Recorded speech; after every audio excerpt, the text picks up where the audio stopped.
34 पुलिसकर्मियों को इसमें चोट लगी है, जिसमें कि मुझे खुद को चोट लगी है, 2 हमारे डीएसपी साहब हैं और उसके अलावा इंस्पेक्टर्स हैं। हमारे टोटल 34 पुलिस मुलाजिमों को चोट इसमें लगी है।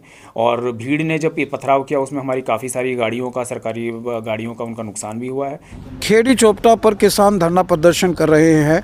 कल जब उन्होंने धरना प्रदर्शन से खनौरी बॉर्डर की तरफ कूच करना शुरू किया तो पुलिस ने रोका और पुलिस पर पथराव किया, ऐसा एसपी का कहना है। एसपी ने प्रेस कॉन्फ्रेंस की है और एसपी साहब मकसूद अहमद का कहना है कि जिसमें 34 घायल हो गए हैं पुलिस के जवान, वे स्वयं एसपी भी घायल हो गए हैं, 2 डीएसपी भी घायल हुए हैं।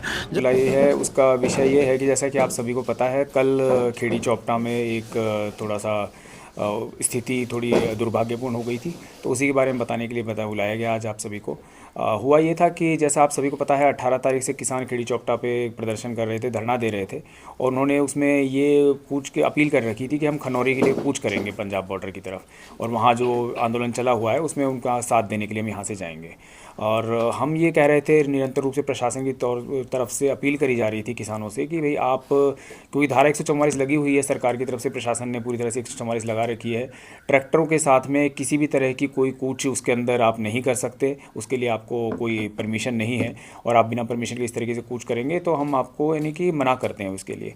और 18 तारीख से निरंतर डेली हमारे प्रशासन की उनके साथ में मीटिंग हो रही थी, हमारे डीएसपी एसडीएम उनके साथ में, नेताओं के साथ में मीटिंग कर रहे थे, उनके कमेटी मेंबर्स के साथ में, और जिसमें यही डिसाइड किया जा रहा था, हम उनसे बार बार अपील कर रहे थे कि आप इसको कूच को स्थगित करें, इस तरह की कोई कूच ना करें। उसमें फिर यही था कि कल उन्होंने 21 तारीख को उन्होंने कहा कि नहीं, हम 23 तारीख को 2 बजे कूच करेंगे, उन्होंने एक तरह से ऐलान कर दिया था।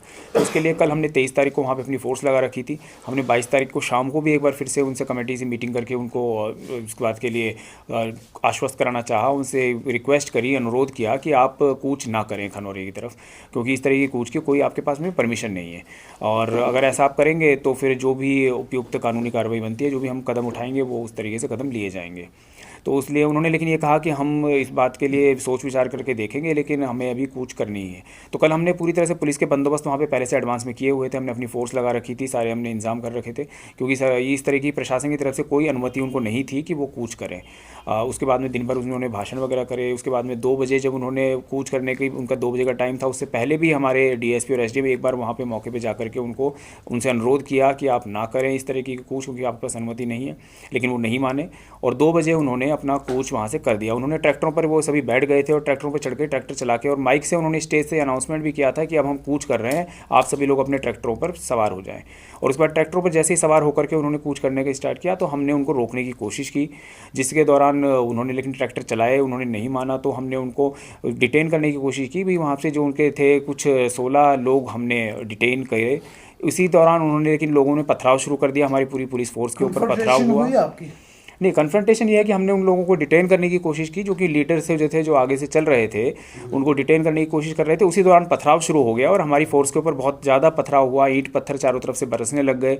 और उसके बाद में फिर हमें मौके पे उसको स्थिति को कंट्रोल करने के लिए हमने वहाँ पर थोड़ा सा जो है अश्रु गैस का और वाटर कैनन का प्रयोग किया, और उसके अलावा कोई किसी तरह की कोई फोर्स यूज़ नहीं करी गई, जैसा कि मीडिया में ये बात चल रही है कल से, इसलिए हम इस बात को यहाँ पे बताना चाह रहे हैं कि कोई किसी तरह का कोई लाठीचार्ज नहीं हुआ।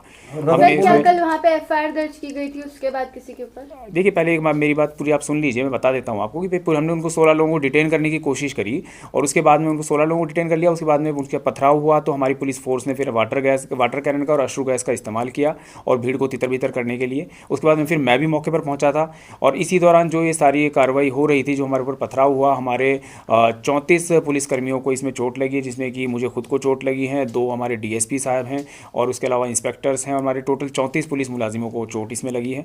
और भीड़ ने जब ये पथराव किया उसमें हमारी काफ़ी सारी गाड़ियों का, सरकारी गाड़ियों का उनका नुकसान भी हुआ है। और उसके बाद में उनको जो हमने स्थिति को काफ़ी कंट्रोल किया, उसके लिए हमने अश्रु गैस का और वाटर कैनन का इस्तेमाल किया था। स्थिति को हमने कंट्रोल किया, वहाँ पे हमने शांति बनाई। और उसके बाद में शाम को फिर डीसी साहब की और मेरी कमेटी मेंबर्स के साथ में मीटिंग भी हुई थी, जिसमें उन्होंने कहा कि जो लोग उनके हिरासत में लिए गए हैं उनको छोड़ दिया जाए। तो उसके बाद में हम लोगों ने उनके साथ में बातचीत करके उनसे शांति की अपील करते हुए हमने जो लोग 16 लोगों को हिरासत में लिया था उनको छोड़ दिया और उनसे यही कहा कि भाई आपसे अपील की जाती है आप शांति बनाए रखें। उनको बेल और पे आज छोड़ा भी या आप वैसे छोड़ा? आज भी आप हम अभी आप सभी के माध्यम से हम यही अपील कर रहे हैं कि जो शांति बनाए रखें वहाँ पे, और जो भी वहाँ पे धरना दे रहे हैं वो शांतिपूर्वक अपना धरना दें, उसमें प्रशासन को कोई वो नहीं है, दिक्कत नहीं है। लेकिन वहाँ से किसी तरीके की धारा 144 का उल्लंघन ना होने पाए, ट्रैक्टरों के जरिए से कूच अगर करते हैं तो ये ऐसी तरीके से कोई स्थिति ना आने पाए। हम उनसे यही है शांति बनाए रखने की अपील करते हैं। सभी जो प्रदर्शनकारी हैं जो वहाँ पे धरना दे रहे हैं, जो किसान हैं जो वहाँ बैठे हुए हैं, उन सभी लोगों से हमारी यही अपील है। प्रदर्शनकारी कितने घायल हुए इसमें से? देखिए अभी तक हमारे पास में कोई ऐसी सूचना नहीं है कि कोई प्रदर्शनकारी कोई घायल हुआ है, किसी को कोई चोट आई है, कोई किसी तरह की कोई एमएलआर वगैरह कोई हमारे पास में कहीं नहीं है। सर, क्या जो कल आपने किसी के ऊपर डिटेन FIR किए दर्ज थे की सर, गई उन थी? पे एफआईआर लॉन्च की थी, उनको नहीं, बेल पे अभी छोड़ा तक देखिए इस मामले में अभी तक कोई एफआईआर दर्ज नहीं की गई है। ये मैं आपके माध्यम से पूरी तरह से बताना चाहता हूँ, कोई किसी तरह की एफआईआर दर्ज नहीं की गई है। किसान नेता का आरोप है जी कि जो विकास चित्र का कि घरों में बड़े बड़े पुलिस ने उनको पीटा है। नहीं देखिए ऐसी कोई बात नहीं है, ये किसी के आरोप हैं तो ऐसी कोई इसमें कोई सत्यता नहीं है। पुलिस ने ना किसी के घर में घुस के किसी को पीटा है। पुलिस ने जब यह है कि स्थिति ऐसी आ गई थी कि वहाँ पे पथराव हो रहा था तो उनको भीड़ को कंट्रोल करने के लिए हमने जो है अश्रु गैस का और वाटर कैनन का इस्तेमाल किया। उसके अलावा कोई किसी तरह की फोर्स का इस्तेमाल नहीं किया। नहीं, कोई रबर बुलेट्स नहीं चली गई किसी उनमें तरह से की। कोई भी घायल नहीं हुआ इतना? आप 34 घायल हुए और उनमें से कोई घायल नहीं? देखिए आपने कल की सिचुएशन देखी थी, जो कि मैं खुद मौके पे था, मैंने खुद वो सिचुएशन फेस किया है। मैंने खुद के ऊपर मेरे ऊपर कम से कम 10-12 पत्थर मेरे ऊपर पड़े हैं, मेरे कंधे में, मेरे पैरों में, मेरे हाथों में पूरे चोट है। और उसके अलावा हमारे पूरे 34 पुलिस वाले घायल हुए हैं, क्योंकि जिस तरह का पथराव हुआ चारों तरफ से पत्थर फेंके जा रहे थे। और जिस टाइम फिर मैं मौके पे पहुंच के फिर हमने स्थिति को कंट्रोल किया, हमने पूरी फोर्स के साथ में उनको, इसीलिए हमें वहाँ पे उनको भीड़ को तितर बितर करने के लिए जो होता है स्टैंडर्ड कि भाई अश्रु गैस का और वाटर कैनन का प्रयोग किया। और इसके अलावा कोई लाठीचार्ज वगैरह भी पथराव किया जा सकता है किसानों के द्वारा? देखिए पहले हमारी उनसे लगातार बात चल रही थी 4-5 दिन से, और उसमें बातचीत में यही बात आ रही थी कि भाई वो ये कह रहे थे कि भाई हमें बस चलना है। कोई किसी तरह की पथराव की बात नहीं थी कि कोई ऐसा पथराव हो सकता है, ऐसी कोई स्थिति की आ सकती है, क्योंकि वो शांतिपूर्वक प्रदर्शन कर रहे थे और उनका यही कहना था बस हमें कूच करना है। और हमने उनको निरंतर ये बताया था कि भाई कूच करने की आपको अनुमति नहीं है, आपको परमिशन नहीं है, आपको कूच नहीं करने दिया जाएगा। कॉन्ग्रेगेशन है वहाँ अभी भी? जी अभी भी आज वहाँ पे धरना चल रहा है, अभी भी कंटिन्यूस वहाँ पे बैठे हुए हैं वो लोग। और हमारी उनसे यही अपील है कि आप शांति बनाए रखें और जो धारा 144 लगी हुई है किसी तरह के कूच ना करें, कोई ऐसी कोई स्थिति ना आने दें और शांति बनाए रखें। शांति में पुलिस प्रशासन का पूरी तरह से सहयोग। धारा 144 में धरना कैसे दे सकते हैं सर? धारा 144 के बाद वहाँ इतनी बड़ी भीड़ कैसे हो सकती है? क्या ये पुलिस का फेलियर नहीं है सर?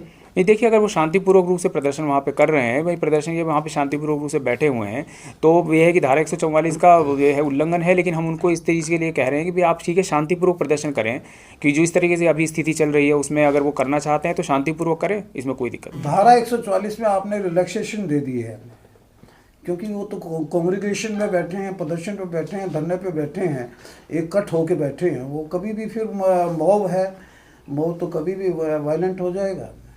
नहीं देखिए, वायलेंट होगा तो उसके लिए हम पूरी तरह से, जैसे हमने कल सिचुएशन कंट्रोल किया, हम उस तरीके से कंट्रोल हो। वहाँ बैठने क्यों देते हो सर? धारा 144 लगी है तो सर ये तो एक क्वेश्चन। वाहन इसमें हमारे 17 वाहन हमारे नुकसान पहुंचा है, 34 हमारे घायल हैं। 2 सर, जो DSP कल रात को मीटिंग हुई थी प्रशासन की और किसानों की, उस पे किस किस बिंदुओं पे सहमति हुई थी? आज धरना समाप्त करने की भी कुछ बातें थी किसानों द्वारा जब आपने उनको छोड़ा था, तो इस तरह की बात थी कोई? देखिए कमेटी मेंबर से हमारी यही थी कि हमने शांति बनाए रखने की अपील उनसे करी थी और हम यही कहते हैं कि शांति बनाए रखें। हमारी उनसे यही अपील थी और अभी भी हमारी उनसे यही अपील है। अच्छा, धरने के लिए अलाउ करा होगा आपने? फिलहाल की स्थिति कैसी है सर वहाँ की? ये फिलहाल अभी वहाँ पर हमने अपनी पुलिस फोर्स वहाँ पे लगा रखी है, पुलिस फोर्स वहाँ पे मौके पे मौजूद है और बाकी स्थिति अभी पूरी तरह से शांतिपूर्वक है। वो वहाँ पे अभी बैठे हुए हैं और हमारी उनसे यही अपील है कि भाई शांतिपूर्वक उठा लें तो ज़्यादा सही रहेगा, क्योंकि धारा 144 लगी हुई है इस टाइम।